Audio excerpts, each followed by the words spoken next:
Dito sa second floor, naka-prepare na yung ating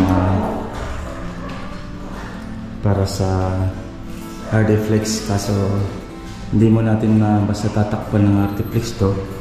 Gawa lang kabit pa natin yung electrical to. Nilagyan natin ng layout na to para sa room. Ito yung isang room niya, hindi yung isang room. Dahil ito babakbakin yung isang wall na to, imumove yan pa i-slab kasi ng second floor nila.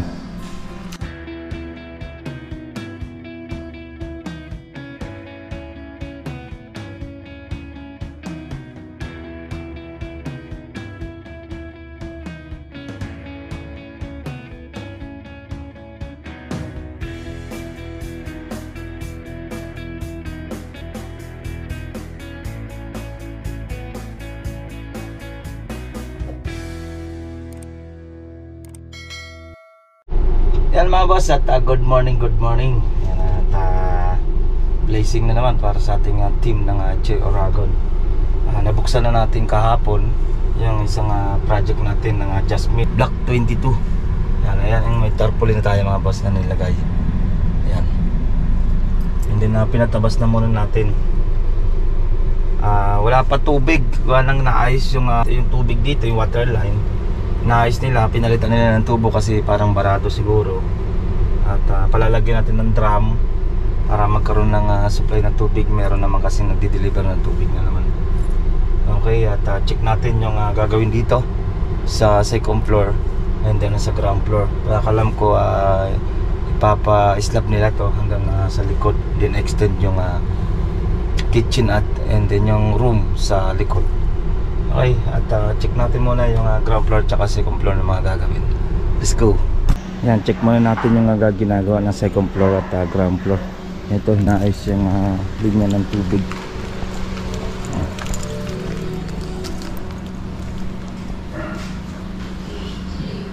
Mga ilang araw siguro may tubig na rin naman to. Check natin. Check muna natin dito sa second floor. Dito sa second floor, naka-prepare na yung ating para sa Artiflex, kaso hindi mo natin basta tatakpan ng Artiflex to.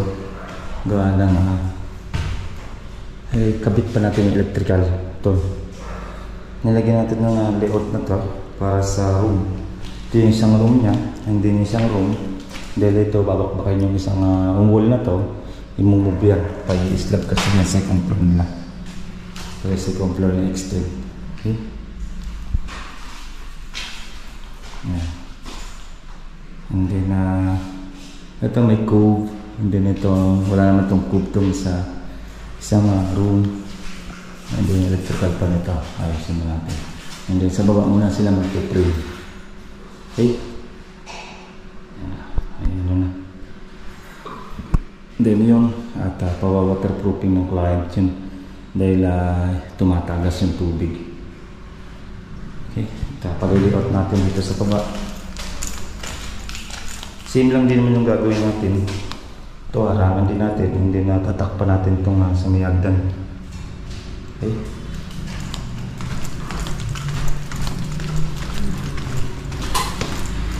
And then dito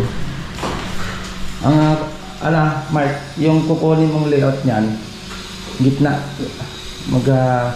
kuha ka ng lubay, kung alin yung mababa. Alin? Meron na? Yan ang libre namin. May nakuha na kaya? Oo, mababa sir. Yan, basta alam ko dito yung mababa niya. And then, same din yan doon sa kabila na gagawin. Yung likog siya dito.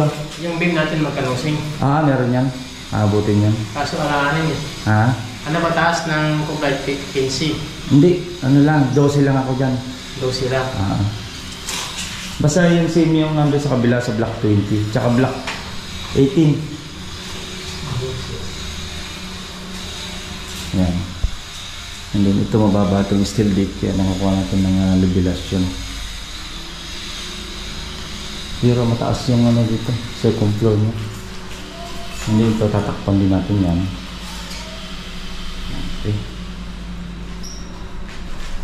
Yan ang ating bagong project natin dito sa block 22.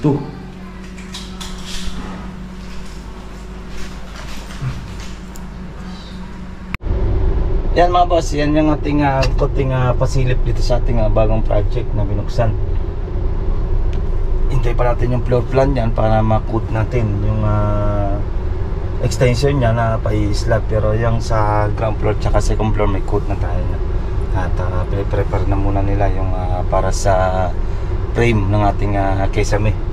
And then pag natakpan na yung kesame natin sa taas, yung tiles na susunod. Pero pag wala pa, masilya muna sila.